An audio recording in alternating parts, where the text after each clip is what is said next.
Hello guys, চলে এসেছি নতুন স্টোরি নিয়ে।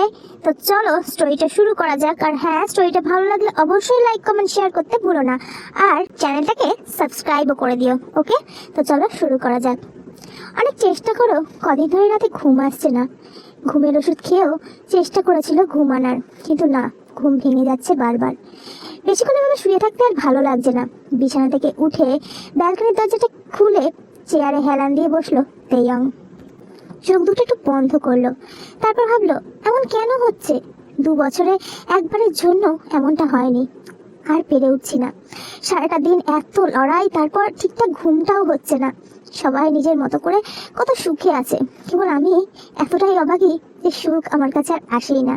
বিয়ের পর 2 বছর তো ভালোই ছিলাম, অবশ্য সেটাকে ভালো থাকা বলে না অন্ধকারে থাকা বলে সেটা আমি জানি না। আর সে নিয়ে কথা বলতেও চাই না। যে মানুষটা পৃথিবীতেই নেই তার বিষয়ে খারাপ বলাটা ঠিক নয়। কেন জানি না এমন মনে হচ্ছে কিছু একটা ঘটতে চলেছে। এসব ভাবতে ভাবতেই কখন যাতে ঘুমিয়ে পড়েছে তার কোনো খেয়ালই নেই। ঘুমটা ভাঙলো মোবাইলের রিংটোনের আওয়াজ শুনে। তাড়াতাড়ি চেয়ার ছেড়ে উঠে টেবিলে রাখা ফোনটা হাতে নিয়ে দেখে তার বান্ধবী ন্যান্সির কল।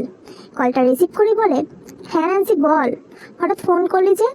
কি বলবো, কটা বাজে দেখ, আজকে নতুন এমডি আসার কথা, ভুলে গেছিস নাকি? ন্যান্সির মুখে কথাটা শুনেই মনে পড়ে যায় আজকে তো তার সত্যিই নতুন এমডি আসার কথা। ঘড়ির দিকে তাকিয়ে দেখে অলরেডি 9টা বেজে গেছে। 10টার মধ্যে অফিসে পৌঁছতেই হবে। কোনো রকম ন্যান্সিকে বলে ফোনটা রেখেই ওয়াশরুমে ছুট লাগায়। একটা হালকা সবুজ রঙের শাড়ি পরে, চুলে ক্লিপ লাগায়, কপালে ছোট্ট একটা কালো টিপ। তাতেই অসাধারণ লাগছে তাকে। লাগবে নাই বা কেন, কলেজে সবাই তাকে মিস ইউনিভার্স বলতো। এখন অবশ্য জীবনের সঙ্গে লড়াই করতে করতে কেমন একটা মন মরা হয়ে গেছে। তবে সাজলে ঠিক আগের মতোই সুন্দর লাগে। ব্যাগের ভেতর ফোনটাই রাখছিল, এমন সময় পিছন থেকে ছোট্ট ছোট্ট দুটো হাত এসে কোমরটা জড়িয়ে ধরে। তারপর মিষ্টি মিষ্টি গলায় বলে, মামুনি মামুনি, দিদুন আমাকে রেডি করে দিয়েছে, তুমি একটা হামি দাও না, তারপরে আমি স্কুল যাবো। তে পিছন ঘুরে মাটিতে বসে ছোট্ট তেতের হাত দুটোয় চুমু খায়, তারপর ওর গালেও একটা চুমু দেয়। খুব মিষ্টি লাগছে আমার তেতে সোনাকে।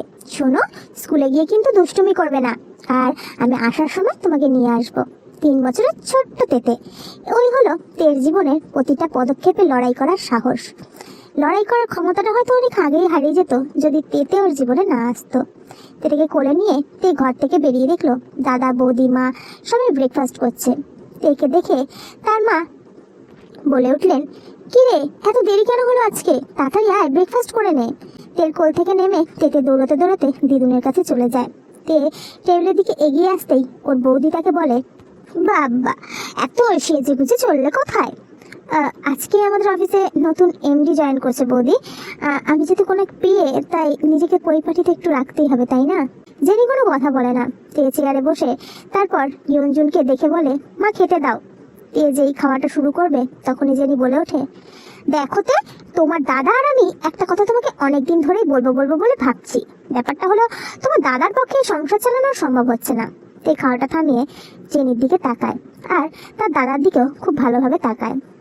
ইয়ঞ্জুন এসব বলতে বারণ করে, তবুও তে বলে, কেন বৌদি, এই সংসারে যথেষ্ট কন্ট্রিবিউট আমি করি, এর থেকে বেশি কিছু দেওয়ার সামর্থ্য আমার নেই।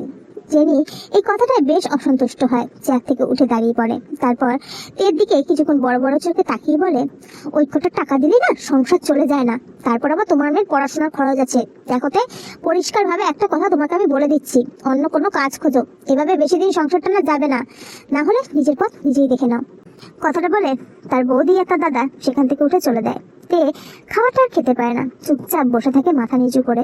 ইয়ঞ্জুন তের মাথায় হাত দিয়ে বলে, এসব কথায় কিছু মনে করিস না, জানিসই তো ও একটু ওরকমই।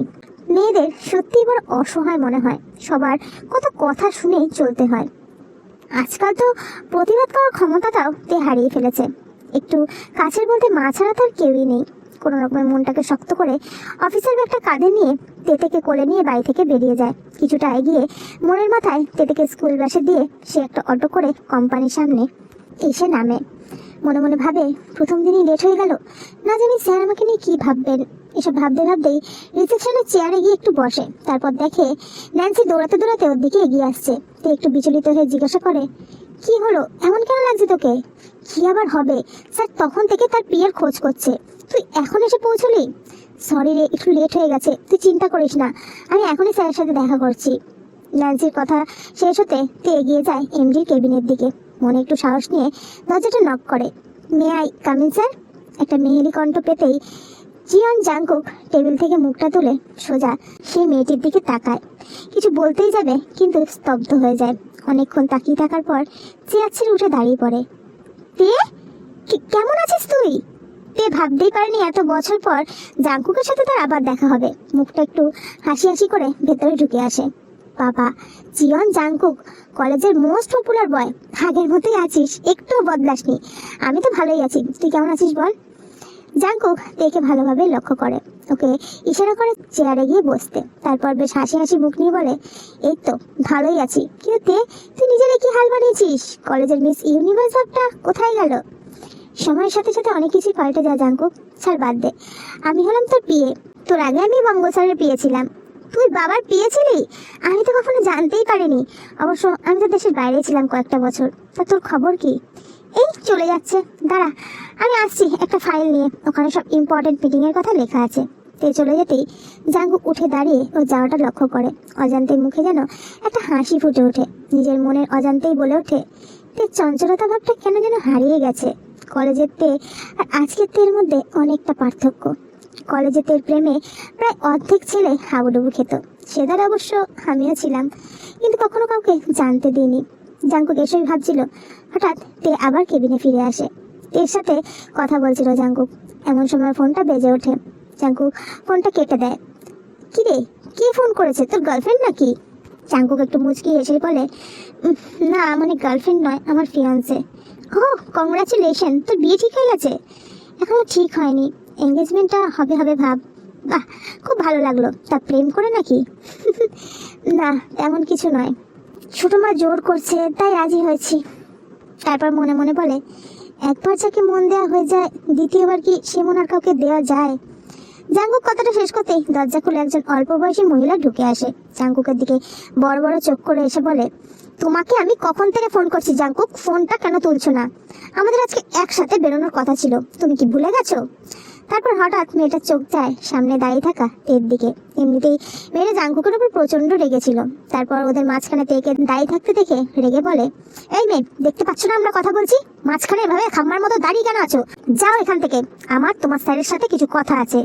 Stop it, stop it Jimin, কার সাথে কিভাবে কথা বলতে হয় সেটা এখনো শিখে ওঠনি মনে হচ্ছে। তে কোনো কথা বলে না, চুপচাপ কেবিন থেকে বাইরে চলে আসে। রিসেপশনে গিয়ে বসে বসে ভাবে, জিমিন মেয়েটাকে, এই কি তাহলে জাংকুকের ফিয়ান্সে?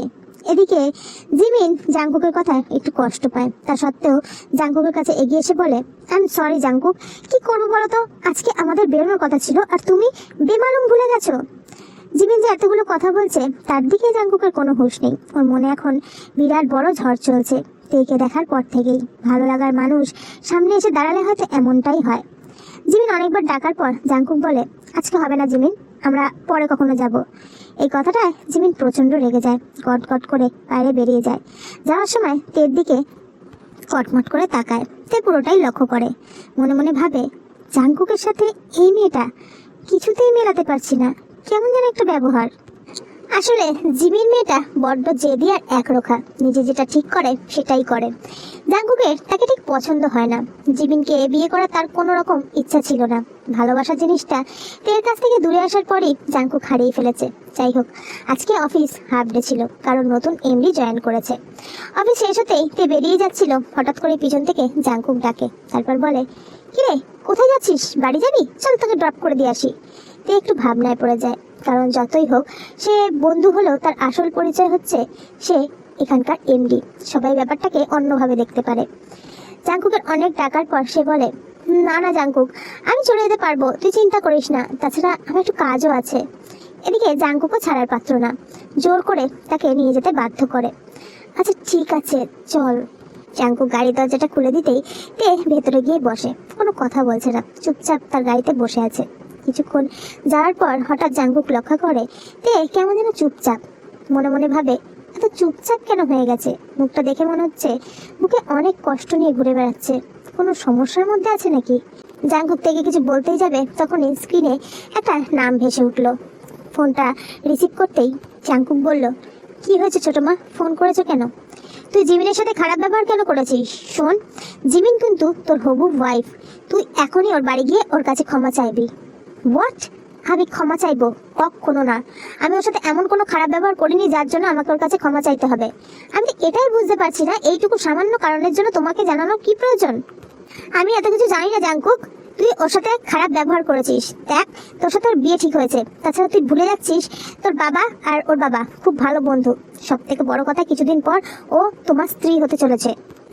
জাঙ্কুকের বড্ড বিরক্ত লাগছে, ফোনটা কেটে দেয়। মাথাটা বড্ড গরম হয়ে যাচ্ছে। সব কিছুতে ছোট মা শুধু জোর খাটায়। কেন? অন্য মানুষের ফিলিংসের কি কোনো দাম নেই?